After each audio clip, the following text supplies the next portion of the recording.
On Wednesday, we reach the 48-hour mark before Jesus is to be crucified. Judas moves to betray Jesus on this day, and thus begins the slow, somber march to Good Friday. But it is also on this day that we see an instance of utter devotion and true worship.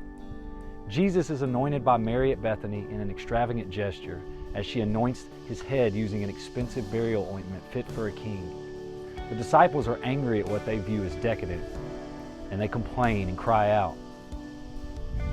It is in this moment that we see the disciples momentarily take a posture not unlike that of the Pharisees, a works-based theology that aims to look at Jesus and point to our good deeds. Jesus rebukes the apostles and points to the beauty of this act in preparation for his burial.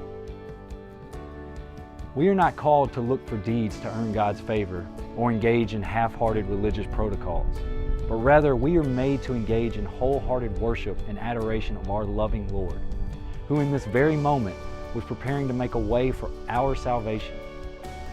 Mary sees this and in an act of devoted worship moves to prepare Jesus for what will happen by the end of that week. And Jesus calls this act beautiful. This is our King. This is the God we worship, a God who willingly gives himself to suffering for our gain. For those of us who follow Jesus, it's often tempting to be attracted by a vision of whitewashed worship that has no real room in it for a suffering and dying Lord, or for the dying to ourselves way of life in which Jesus calls us.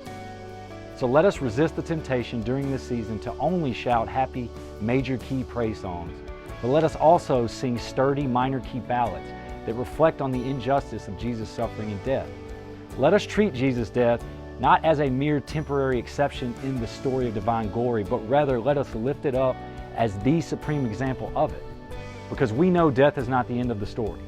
We worship a risen Jesus. So even though we are not called to pour lavish burial perfume on our Savior on his way to the tomb and cross, we are called to worship him in the same posture of total, unrelenting devotion.